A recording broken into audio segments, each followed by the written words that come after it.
મેષ લગાડી દીધું છે.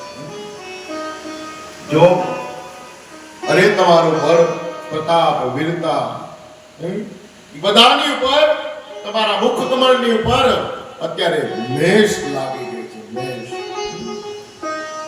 ઈર્ષા ઘમંડ અને ક્રોધ છોડી નેત્રો ભરીને રામજીની શોભાને જો. અત્યારે તમારે લોકોને જે જોવાનું છે ને એ આનંદ માણો. હવે તો પરબ્રહ્મ પરમાત્મા પ્રભુ રામ અને દેવી જાનકી બંને એક થઈ ગયા છે. એની શોભાને જુઓ અને લક્ષ્મણજીના ક્રોધને પ્રબળ અગ્નિ જાણી એમાં પતંગિયા ન બનો. લક્ષ્મણજીનો ક્રોધ તમે જાણતા નથી. ખોટી વાતો રહેવા દો. જેમ ગરુડનો ભોગ કાગડો ઈચ્છે, સિંહનો ભાગ સસલું ઈચ્છે, વિના કારણે ક્રોધ કરનારાઓ પોતાની કુશળતાની ઈચ્છે.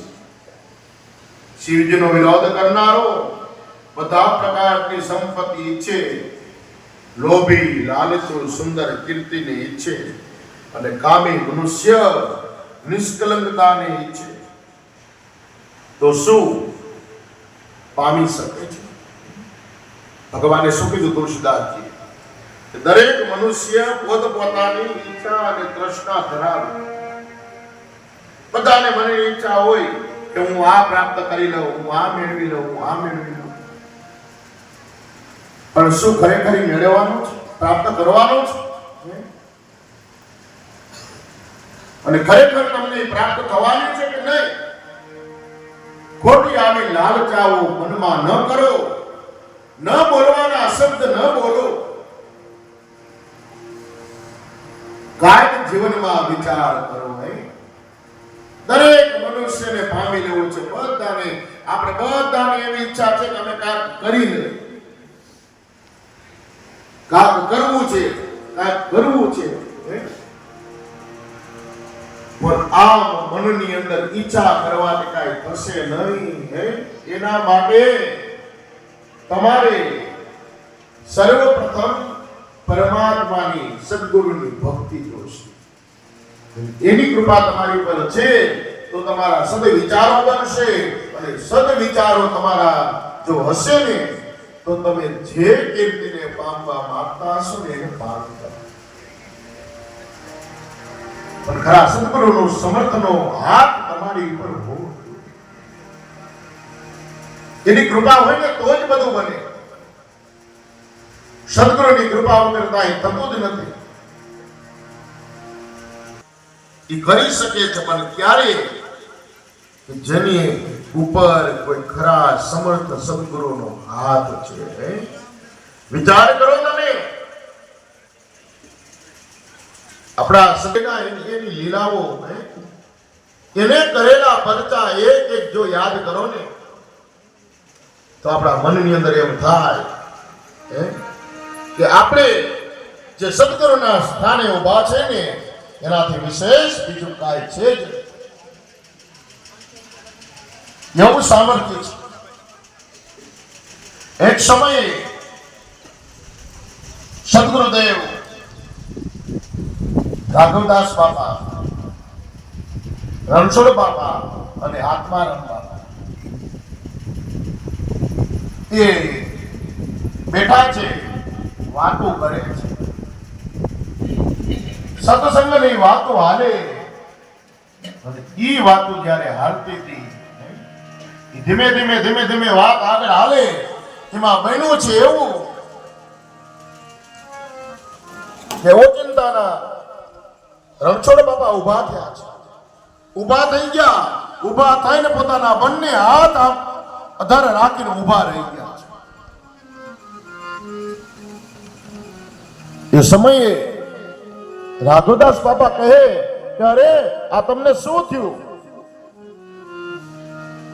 કેમ આવું કરો છો? પ્રથમ તો કાંઈ કહેતા નથી. પણ ત્યાર પછી એવી જાણ થાય છે, એવી ખબર પડે છે કે અત્યારે ચાંદગઢની અંદર રાઘવદાસ બાપાની ગાદીનો ઓરડો તૈયાર થાય છે અને ઈ ઓરડાને બારાત જ્યારે ચડાવી રહ્યા છે ઈ બારાત જ્યાં ચડાવવા જાય ને ત્યાં બારાત ટૂંકું પડી અને ત્યાંથી એ પોતાની જગ્યા છોડવા જાય ને ત્યાં આયા બેઠા બેઠા રણછોડ બાપા બંને હાથ અધર કરી અને બારાતને પકડે. વિચાર તો કરો, આ સદગુરુ, આ સમર્થ ગુરુ, પણ તોય આપણું મન છે ને, મનુષ્યનું મન છે ને, મેં કીધું ને કે કોઈ દી સ્થિર નથી. તો હવે આપણા મનમાં તરત એવો વિચાર ઉત્પન્ન થયો કે ભાઈ ખરેખર આવું હોવું જોઈએ કે નહીં, આ વસ્તુ સાચી છે. અમે કેમ માની એમ બાપાને જ્યારે કીધું ત્યારે ઈ બાપાના મુખમાંથી શબ્દ નીકળ્યા છે કે અત્યારે કોઈને ઘોડેસવારને મોકલો, ચાંદગઢ જઈને તપાસ કરે. અને ત્યાં ખાલી તપાસ નથી કરવાની, પણ ત્યાં જઈને કહેજો કે આઢર અત્યારે સ્થિર જ છે, હવે એમાં બીજું કાંઈ જોડવાની જરૂર નથી. તમે જઈને ત્યાં માણસોને યાદી આપો અને કયો કે આડસરને બંને હાથથી ખેંચે ને એટલે એની મેળે આડસર લાંબુ થાય અને જે જગ્યા ઉપર એને સ્થિર થવાનું છે ને ત્યાં એ સ્થિર થશે. અને એક સમયે અહીંથી માણસો ચાંદગઢ ગયા, ત્યાં તપાસ કરી તો ખરેખર આડસર ટૂંકું છે અને સ્થિર થઈને ઊભું છે. ત્યાંના માણસોએ વિચાર કરે કે આ મેં કાલના જોઈ છે કે આમનો સ્થિર ઊભું છે. ત્યારે એને વાત કરી કે રણછોડ બાપા મોટી મોણપરીની અંદર ઈ બંને હાથ વડે આડસરને ઝાલી ઊભા છે, હવે એમાં બીજું કાંઈ જોડવાનું નથી, એને ખેંચો. અને જ્યારે કહેવામાં આવ્યું કે આડસર ખેંચું અને આડસર કાયદેસર લાંબુ થયું અને પોતાના સ્થાન પર બિરાજમાન છે. બોલો રણછોડ બાપા. આ શબ્દના બાપા મારા જય હો.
કાલની યાદ હતી કાલે તો પૂરી ન થઈ તો બાપાની પહેલા કાકા હાથ છે